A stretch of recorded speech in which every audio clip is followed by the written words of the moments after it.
Mayoral Memo with Mathew Dickerson from Dubbo Regional Council.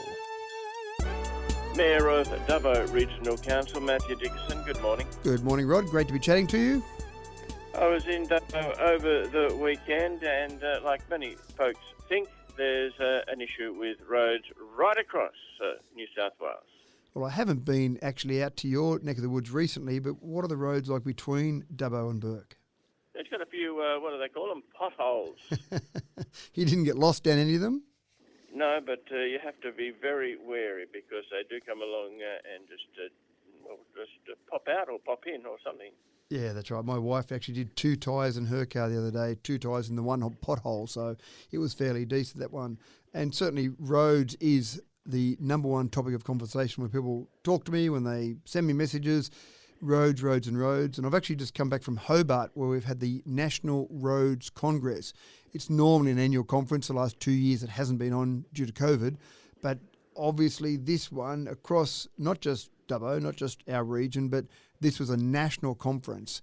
And without doubt, everywhere along the eastern seaboard, every council that I spoke to along the eastern seaboard, Queensland, Victoria, New South Wales, all talked about the poor condition of our roads and what can we do about them. And obviously at the conference there were exploration of ways that we could build roads in a better methodology, sometimes a cheaper methodology, different funding streams, how can we fund those roads, and just, I suppose, the frustration of so many people that all of this wet weather, all of this heavy traffic that we're getting on roads now is having such a major impact on the condition of our roads.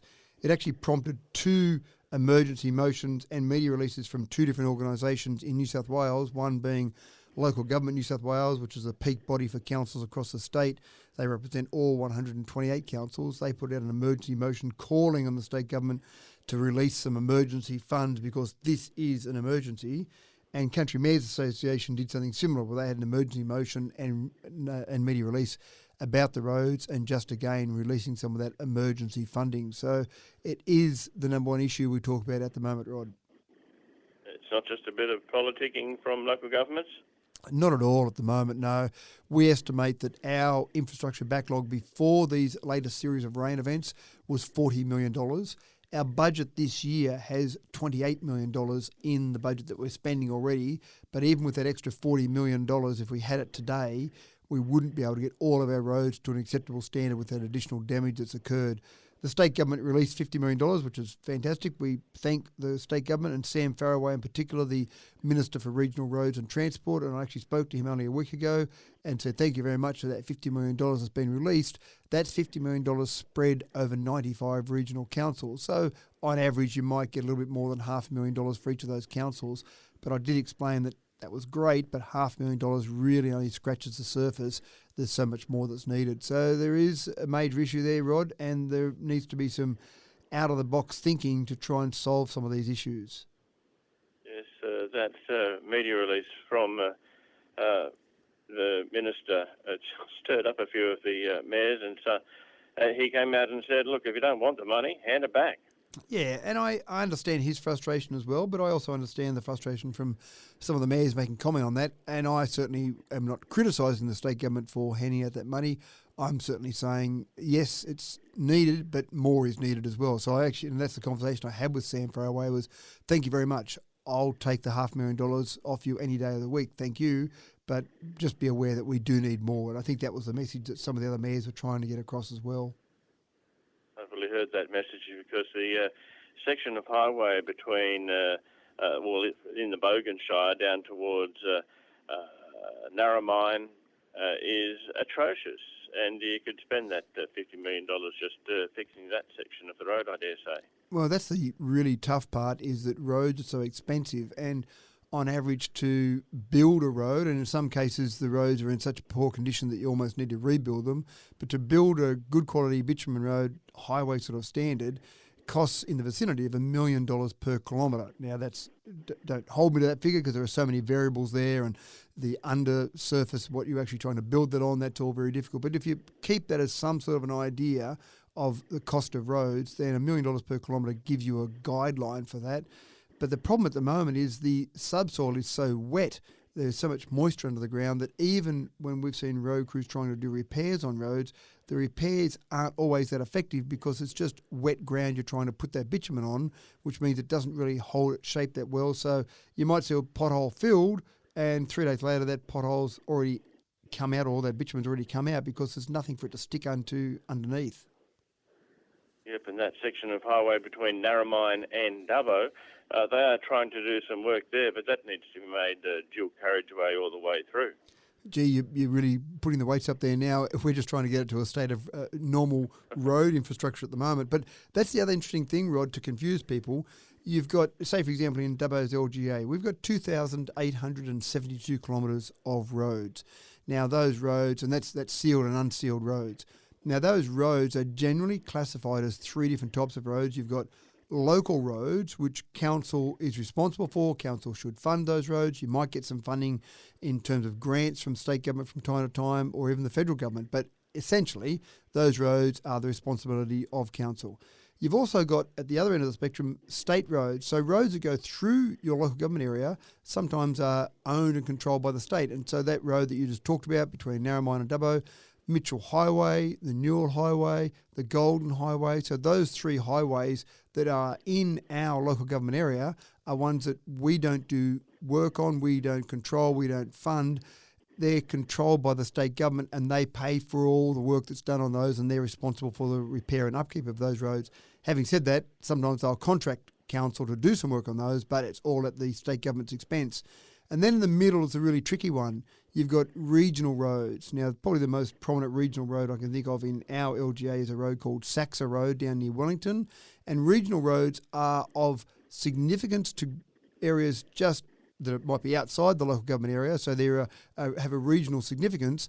They're owned and controlled by the local government, but there's a lot of funding that comes from the state government to actually rebuild and repair and maintain those roads. And that's a tricky one because there's no set formula for those.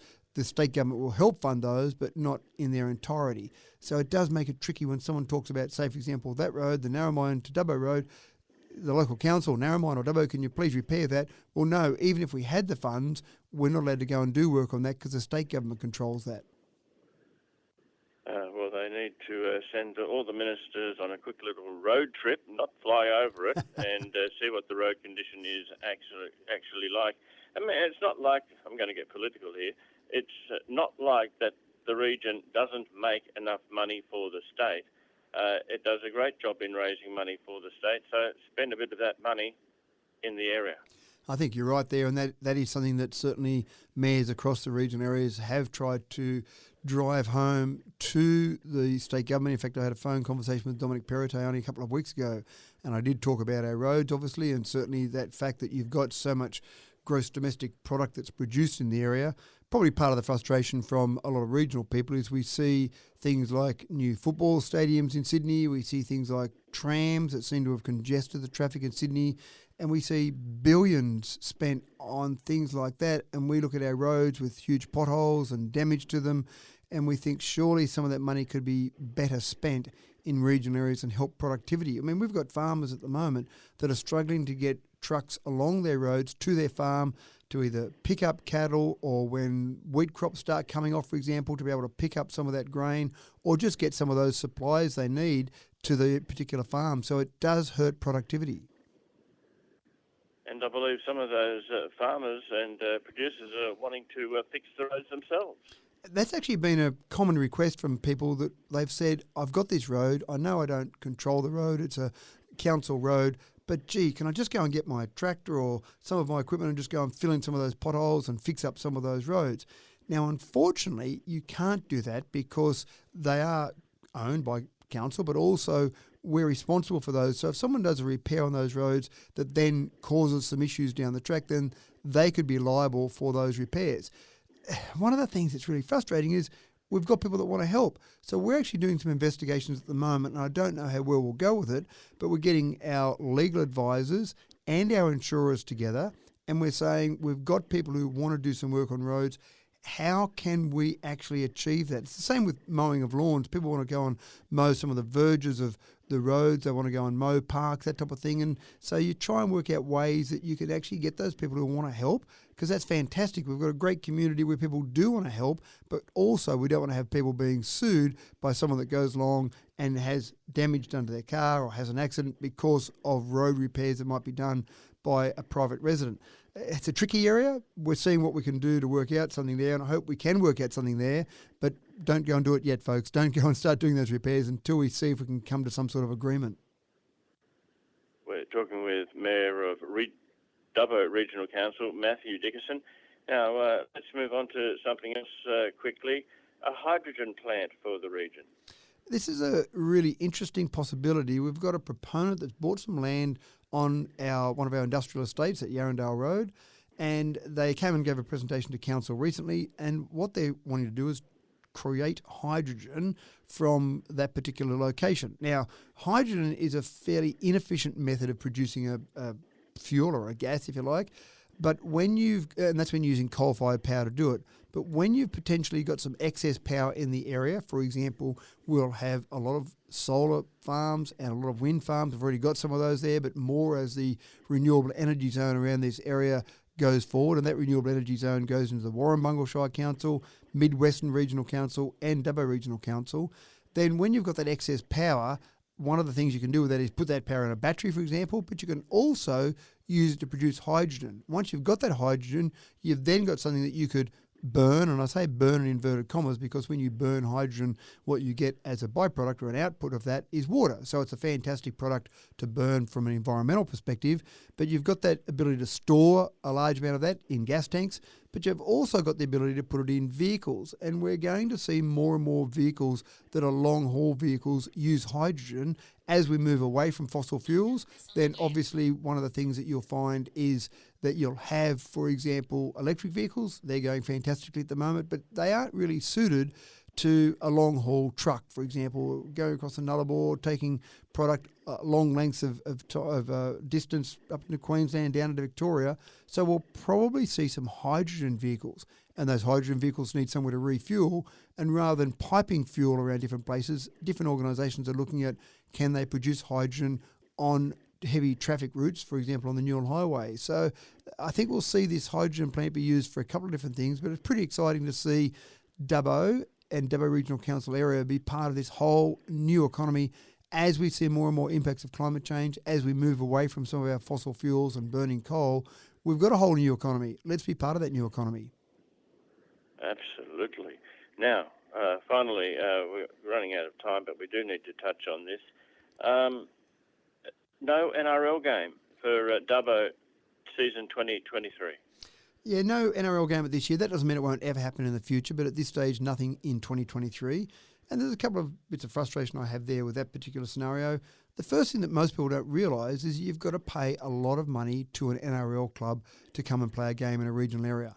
And as much as the NRL talks about the fact that they want the game to go regional, and look at Dubbo as an example, we've got 2 players at the moment playing for Australia, 2 players playing for the Kangaroos in Matt Burton and Isaiah Yeo. What a fantastic nursery we have here for NRL players. So you think the NRL will be keen to come out and keep fostering that sort of talent that we've got out here. But the NRL leaves it to the clubs. The clubs are running a business. So when you take a game to a regional area, and South Sydney, for example, have played in Dubbo last year and this year, each time they put out their hand and received a cheque for $350,000 to play that game in a regional area. Other clubs are the same. In fact, some of the clubs charge more than that. Some of the other clubs charge up to $450,000 to take a game to a regional area. Now, last year, that was a 2-year contract signed, and that was done with the help of the state government, and Dougal Saunders heading up that committee contributed $150,000 towards that $350,000 price tag. So that made it a bit more palatable, but that's still $200,000 that's got to be forked out by the ratepayers of Dubbo Regional Council. And then you sell some tickets, you try and make some money on that game. This year, for example, we had 11,124 spectators, so a good crowd there. And we still lost $67,000 on the game. That was after the $150,000 paid by the NRL. Now, in February this year, Council resolved to go back to the state government and ask for that ongoing funding for future years to be able to secure the game in future years going forward. And so we sent a letter off to Dougal, to the state government, and they came back and said, we're not sure about next year, maybe not, but if you want to do it, you've really got to commit to that $350,000 yourselves. So we said we'd wait till after the game to have those conversations. We've had some of those conversations, and we were actually pretty keen to see South Sydney come back. Again, we weren't sure about that whole funding arrangement, but South Sydney has said they've had a fantastic arrangement over the last 2 years. They love the support from the council, from the community. They love the number of people that turn up to the game, but their official reason is for football reasons. Read into that what you will, but for football reasons, the South Sydney team is not coming back next year, and some discussions we've had with other clubs have not come to fruition at this stage. There's potential for other things. We might talk to rugby union. We might get some rugby union games or a game out here. We might even get NRL women's game to have a game out here in Dubbo next year. We'll keep having those conversations in future years, but I actually would say to the NRL themselves, if you really want to keep fostering the game in regional areas, you really need to take the emphasis away from a council to have to hand over those significant sums of money, because for many people they'd say if you've got $350,000 spare, put it into potholes, don't put it into an NRL game coming out to a regional area. And so that's an ongoing conversation we have, but at this stage, no NRL game in Dubbo next year. All right, and just very quickly, you've got a Mayoral podcast. Yeah, you've got a Mayoral podcast. It's great to be able to chat to you, Rod, each fortnight, to be able to give you and your listeners some idea of what happens, but we're limited in time, maybe 12, 14 minutes we might get to talk about what's happening in the council, but there's so much that happens. So I thought I'd start a podcast. I have a person who sits there and talks to me, a guy by the name of Mark Barnes, and he talks to me for over an hour each week on what's happening in council. So if you're keen on your podcast and the information we have on 2WEB is not enough for people, then just search on Mayoral Memo with Mathew Dickerson, whatever podcast app you use, and you'll get to listen to that particular podcast. And again, each week, each Sunday, we update that and have a new podcast come out about all things council. And it's amazing how quickly that hour goes. There's so much that happens on a weekly basis on council. Time does fly. Talk to you next fortnight. Thank you, Rod. Mayoral Memo with Mathew Dickerson from Dubbo Regional Council.